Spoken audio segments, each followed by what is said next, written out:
بێنە بەرچاوی خۆت. جارێکیان پێغەمبەری خوا ئەڕوا بەڕێگەیە، ئەنەسی کوڕی مالیکی لەگەڵایە. ئەنەس بۆمانەژێڕێتەوە فەرمێ لەگەڵ پێغەمبەری خوایە ئەڕۆیشتم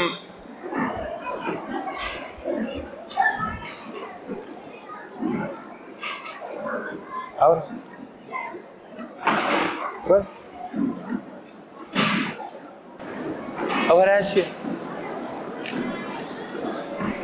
خوشکان بەڕاستی هدووی هۆڵەکەتان لەدەستا خوشکی بەڕێز ئەو کورسی کوسێنەیە چێ ڕەحمەتان لێ خوشکە عەزیزەکان خافش من نەموت تۆ ڕەبیت فەرموو وەرە پێغەمبەری خوا صلی الله علیه وسلم بەڕێگەیە کاڕوا لەگەڵ ئەنەسا، کراسێکی لەبەرایە، کراسەکەی ئەمەی زبرە و کراسێکی نەجرانی ئەمەنیە. ئێبە بڕوا و پێغەمبەری خوا بەجێ بێڵێ کابرایەکی دەشتەکی ئاعرابی ئالێرەوە ئەیگرێ و ڕایەکێشێ، سەیری ئەم ڕاکێشانەکە کە لە واچەی سەکەنە هەمووتان بەلاتانەوە سەیر بێ، بەڵام چۆن ڕاکێشانێ ئەم پیاوە ئازاری پێ نەگەی، ئازارەکەی بە شێوەیە بێ ئەمەی ئەوە ڕاکێشێت، ئەمەی لە ملی ژیر بێ، لە بینی شان و ملیە ئەمەی سوور بێتەوە. يا محمد مرني من مال الله الذي عندك ليس من مالك ولا مال أبيك. بردان شي يلا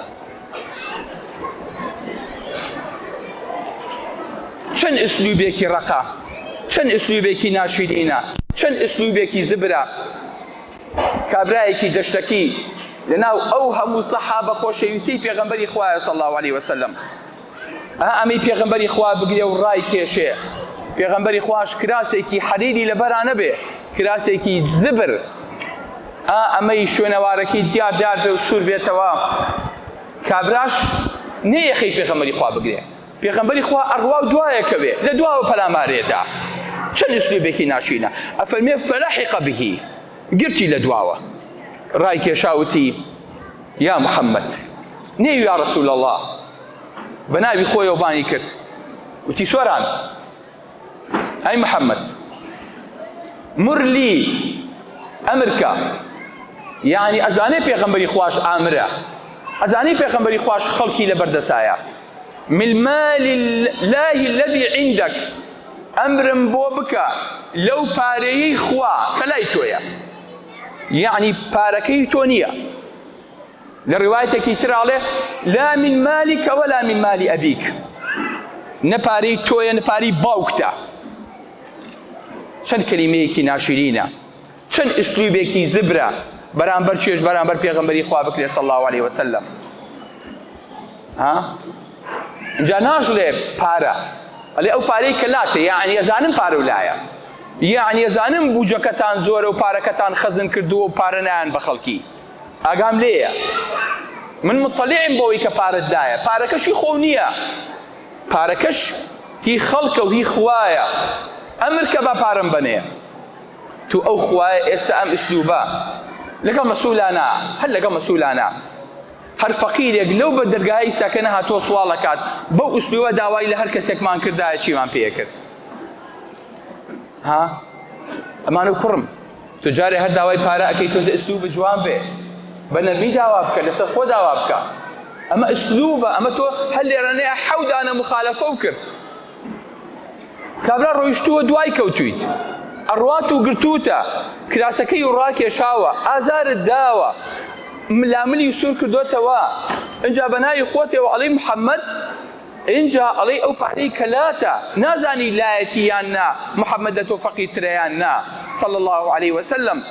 اینجا ئەڵێی پارەی خۆت نییە، پارەی خوایە، حەقی خۆمە بم دەرێ. وەکو ئەوەی کە کەسێ دەستکا بە چاوی یەکێکا حەقی لای بێ بڵێ قەرزەکەم بەرەوە. تخوا ئەبێ پێغەمبەری خوا ئەسلوبی چۆن بێ لەگەڵ ئەم کەسەیە. ئێوە تەوەقوعی چی ئەکەن؟ من ئێستا تەوەقوع ئەکەم سەحابە بیفڕێنن، من تەوەقوع ئەکەم عومەر لە پشتەوە ئاوە بە شمشێر کە لێیە هەر نەزانێ سەرێکی بۆ چۆ. من تەوەقوع ئەکەم ئەم پیاوە جارێک 2 ساڵ بیکەنە زیندانەوە هەر کەس دی نەپێچێتەوە، بڵێن تعدای کردووە. من گومانەکەم ئەم پیاوە ئەگەر تەنها لە سۆشیال میدیاکەیە ئەمە بنووسێ کوناو کون بە دوایە بگەڕێن هەتاوەکو ئەیدۆزنە و هەتاوەکو بەرەو پەتی قەنارەیە بن. من تەسەورەکەم ئەم پیاوە لەم ئیشە بێبێ سجادەر ناچێ، بەڵام پێغەمبەری خوایە صلی الله علیه وسلم تەسەورەکەن چی بکات؟ ئەوە ئەوڕی بۆ دایە و پێیەکەنێ الله لەم ڕەوشتە، الله لەم حیلمە. پێغەمبەری خوا ئاوا سەیرێکات و ئەفەرمێت چی ئەوێ بۆی سەرفکەن، چی ئەوێ بیدەنێ، ئەمە لە دەست شێ دێ، ئەمە چی ئەتوانێ ئەمە بکات. ڕەوشت و ئاکار و ئەخلاقی پێغەمبەری خوا نەبێ صلی الله علیه وسلم. ئەیبەن لە باتیەوەی کە تێی هەڵەن و بیبەن بۆ زیندان و تعزیب، ئەیبەن چیتەوێ بەرە با پێغەمبەری خوا ئەمری کردووە بیدەینێ. سبحان الله. ئەمە ئەم ڕەوشتەیە کە ئێمە مەفروزە فێری بین.